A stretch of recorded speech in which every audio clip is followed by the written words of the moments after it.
Class 12th में माध्यमिक शिक्षा मंडल के साइड से आपके अक्टूबर माह का असाइनमेंट जो है आ चुका है। इनमें से कुछ टॉपिक हैं जो नहीं बताया गया है, जैसे कि दर निर्धारक पद, इसको मैं समझाई थी, दोबारा बता देती हूँ। ऊर्जा अवरोध को नहीं पढ़ाया गया था क्योंकि वो सक्रियण ऊर्जा के अंदर आता था, तो वो सिलेबस के बाहर का था, इसलिए नहीं पढ़ाया गया है। तो अभी दिया गया है क्वेश्चन, तो मैं बताऊंगी अभी इसको, ठीक है। उसके अलावा ये चीज़ जो है पढ़ाई जा चुकी है। ये क्वेश्चन जो है न्यूमेरिकल क्वेश्चन, इसको बता दूंगी मैं, और बाकी सारी चीज़ों को भी थोड़ा थोड़ा हिंट कर देंगे, बाकी सब आपको ही बनाना है, ठीक है। तो फर्स्ट क्वेश्चन से स्टार्ट करते हैं, दर निर्धारक पद को समझाइए। तो मैंने जब आपको ये अध्याय पढ़ाया था, अध्याय 4, ठीक है, तो अध्याय 4 रासायनिक बल गतिकी में उसमें ये बताया गया था कि अभिक्रियाएं क्या होती है, दो टाइप की होती है। कुछ अभिक्रियाएं जो होती है एक ही स्टेप में कंप्लीट हो जाती है, जो जल्दी हो जाती है, ठीक है।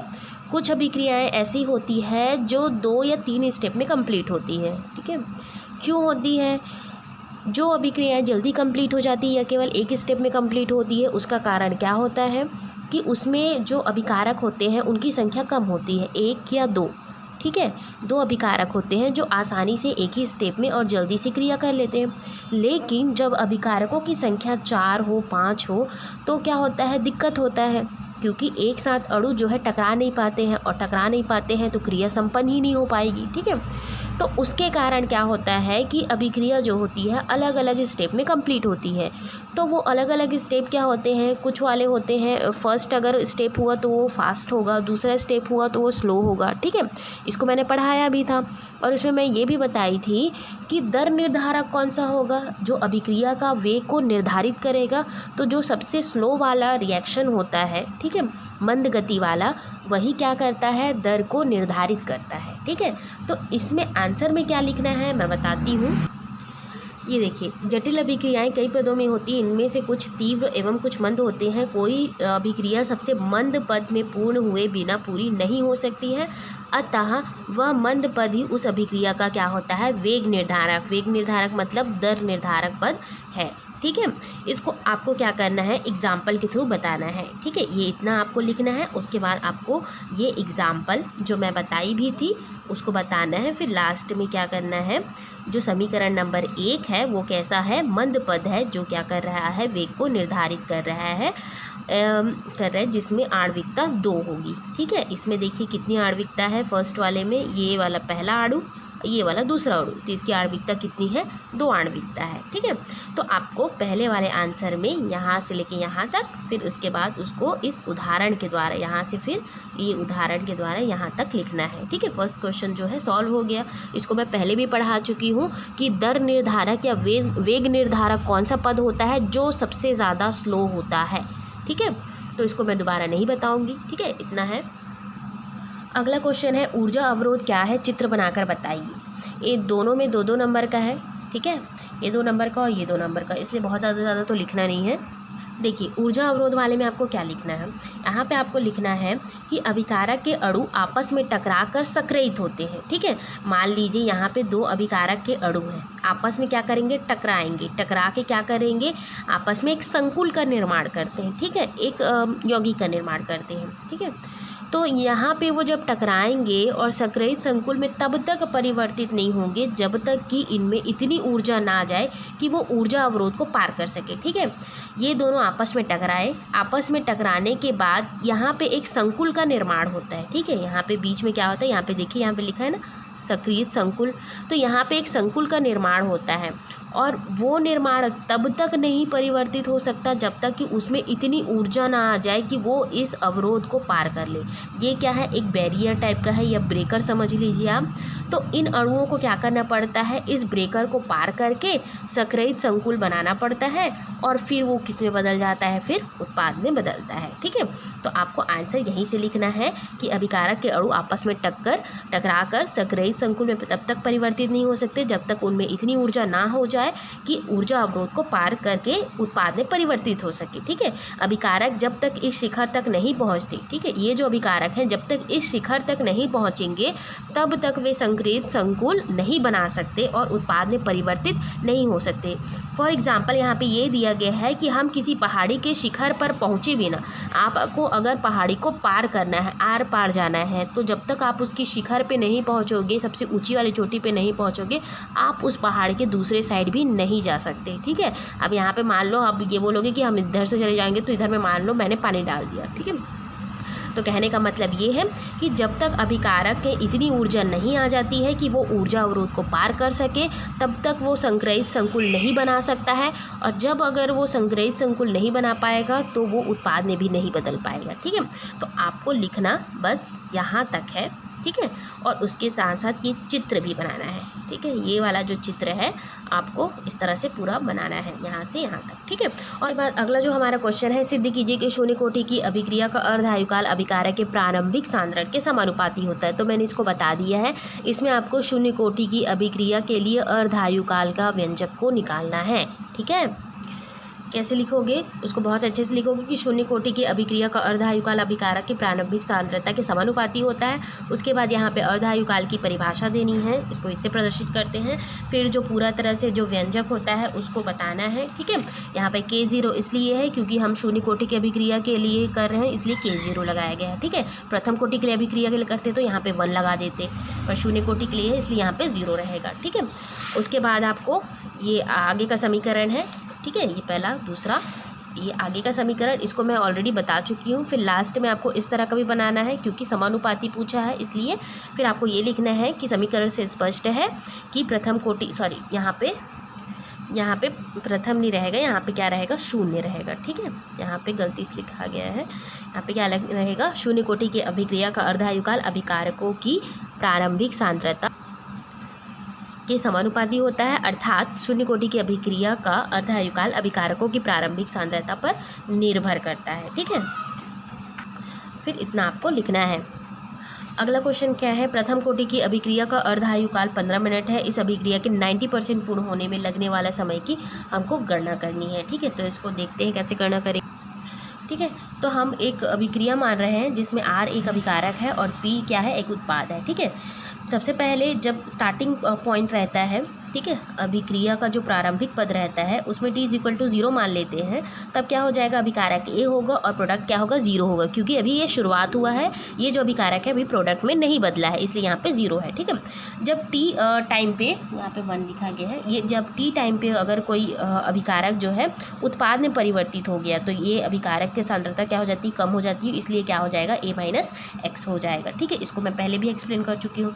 अब देखिए यहाँ पे क्वेश्चन हमको दिया गया है कि जो प्रथम कोटि की जो अभिक्रिया का अर्धायुकाल हमको दे दिया गया है। ठीक है, तो अर्धायुकाल का मान T1/2 का मान कितना हो जाएगा, 15 मिनट। ठीक है, अब अर्धायुकाल का सूत्र क्या होता है, T1/2 = क्या होता है, 0.693/K ये होता है। ठीक है, हमको इसका जो मान है वो दिया गया है 15 मिनट। अब क्या करेंगे, हम K को इस साइड पे पक्षांतर कर देंगे और 15 को क्या कर लेंगे, नीचे आ जाएगा वो, तो 693 क्या हो जाएगा, 15। ठीक है, जब दोनों को भाग देंगे तो कितना आएगा, ये आ जाएगा 0.0462 मिनट। ठीक है, चूँकि मिनट में दिया है इसलिए मिनट इनवर्स। ठीक है, अब देखिए ये जो अभिक्रिया है, क्या क्वेश्चन में क्या बोला है, प्रथम कोटि की अभिक्रिया है। ठीक है, तो प्रथम कोटि की अभिक्रिया का सूत्र क्या होता है, वेग स्थिरांक सूत्र। प्रथम कोटि की अभिक्रिया का वेग स्थिरांक सूत्र। ठीक है, क्या होता है वेग स्थिरांक सूत्र, K = 2.303/T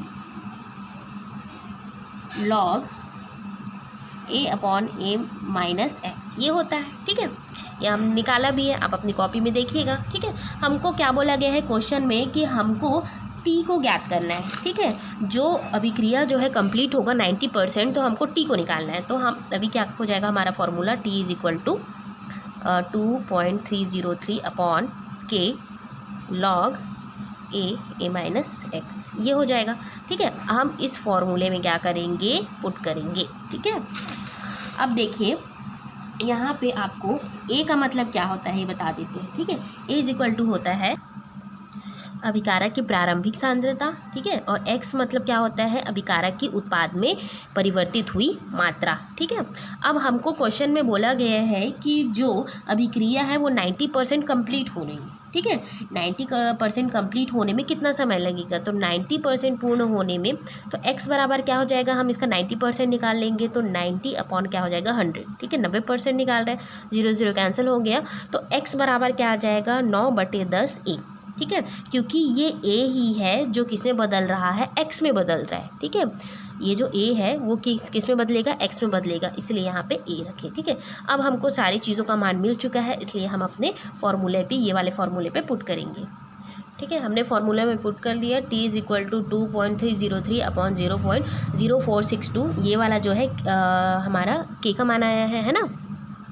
उसके बाद लॉग ए का वैसे ही रहेगा, यहाँ पे भी ए वैसी रहेगी, यहाँ पे x था तो x का मान अभी जो हम निकाले उसको पुट कर दिए। ठीक है, अगले स्टेप में क्या हो जाएगा, t is equal to 2.303 upon 0.0462 क्या हो जाएगा लॉग अपॉन ये वाला जो हो जाएगा ऊपर चला जाएगा 10a। ठीक है, तो यहाँ पे भी क्या हो जाएगा 10a माइनस 9a, ये जो a है वगैरह है कैंसिल हो जाएगा, तो क्या बच जाएगा t is equal to 2.303 upon 0.0462 log.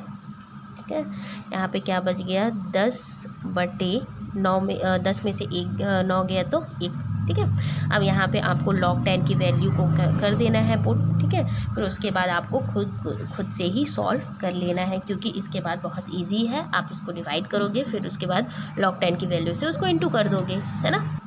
अगला क्वेश्चन है दूध में खटाई डालने पर वो स्कंदित हो जाता है, क्यों। तो चूँकि मैंने स्कंदन का टॉपिक नहीं पढ़ाया है, अभी तक हम वहाँ पे नहीं पहुँचे हैं, इसलिए मुझे इसको बताना पड़ रहा है, अदरवाइज़ मैं नहीं बताती। ठीक है, तो आपको इसका आंसर कैसे लिखना है कि जब किसी कोलाइडी, जैसे कि आप जो दूध है ना वो एक कोलाइडी विलयन है। ठीक है, दूध क्या है, कोलाइडी विलयन है। तो जब किसी कोलाइडी विलयन में किसी विद्युत अपघट्य, ठीक है, कोई भी विद्युत अपघट्य अम्लीय पदार्थ का विलयन थोड़ी मात्रा में मिलाया जाता है, तब कोलाइडी कण क्या होते हैं, उदासीन होकर परस्पर संयुक्त हो जाते हैं। ठीक है, और क्या बना लेते हैं, अवक्षेप बना लेते हैं। आपने दूध को देखा होगा, बहुत ही मतलब अच्छे से ड्रिंक की तरह रहता है, पानी की तरह रहता है, लेकिन जब हम उसमें जैसे ही खट्टा कुछ डाल देते हैं तो क्या होता है, खुरदुरा होता है, उसमें क्या होते हैं जो पार्टिकल्स है पास पास आके क्या बना लेते हैं, एक खुरदुरा पदार्थ बना लेते हैं। ठीक है, या कह सकते हैं अवक्षेप बना लेते हैं। तो आपको यही लिखना है कि जब किसी कोलाइडी विलयन में किसी विद्युत अपघट्य का विलयन थोड़ी मात्रा में मिलाया जाता है, तब कोलाइडी कण उदासीन होकर परस्पर संयुक्त हो जाते हैं और अवक्षेप बना लेते हैं। ठीक है, कोलाइडी कणों का यहाँ तक आपको लिखना है। उसके बाद कोलाइडी कणों का फिर यहाँ से ना, कोलाइडी कणों पर एक आवेश होने के कारण वे एक दूसरे से दूरी बनाए रखते हैं, किंतु जब विद्युत अपघट्य थोड़ी सी मात्रा में मिलाई जाती है तब विद्युत अपघट्य के आयन कोलाइडी कणों के आवेश को उदासीन कर देते हैं। इस तरह से अनावेशित कोलाइडी कण एकत्रित होकर अवक्षेप बना लेते हैं। इस प्रकार से जब दूध में खटाई मिलाई जाती है तो वो क्या बना हो जाते हैं, उदासीन होकर अवक्षेपित हो जाते हैं। ठीक है, बस इतना लिखना है। उसके बाद ये वाला जो क्वेश्चन है इसको मैं ऑलरेडी बता चुकी हूँ। अधिशोषण समतापी वक्र क्या है, फ्रेंडलिक अधिशोषण समतापी वक्र को समझाइए। ठीक है, तो यहाँ पे समतापी वक्र के लिए आपको यहाँ पे 2 परिभाषाएं दी गई थी। इस 2 परिभाषाओं में से कोई से भी आप लिख सकते हो, चाहे तो ये वाला लिखो चाहे ये वाला, दोनों को नहीं लिखना है भाई, यहाँ पे केवल एक को ही लिखना है। उसके बाद फ्रेंडली का पूछा गया है। ठीक है, यहाँ पे फ्रेंडली का पूछा गया है, तो इसको आप जैसे मैंने बताया है वैसे ही लिखोगे। कहाँ तक लिखोगे, आपको इस ग्राफ को नहीं बनाना है। ठीक है, इस ग्राफ को नहीं बनाना है, बिल्कुल नहीं बनाना है। यहाँ तक हुआ, उसके बाद यहाँ तक होने के बाद ये वाला पूरा यहाँ तक रहेगा। ठीक है, ये वाला मैं ऑलरेडी बता चुकी हूँ आपको, आप लोग लिखे भी होंगे, तो इसको अपनी कॉपी में जैसे है वैसे ही करना है, लेकिन ये वाला जो ग्राफ है नहीं बनाना है आपको, डायरेक्ट यहाँ के बाद ये वाला लिख लेना है पॉइंट को। ठीक है, अगला क्वेश्चन है द्रव स्नेही और द्रव विरोधी कोलाइड में अंतर बोला गया है। तो चूंकि ये 4 नंबर का है, आप देख लीजिएगा कितने नंबर का है। तो अगर 4 नंबर का है तो 4 अंतर लिखिए, अगर 5 नंबर का है तो आप 5 अंतर लिखिए।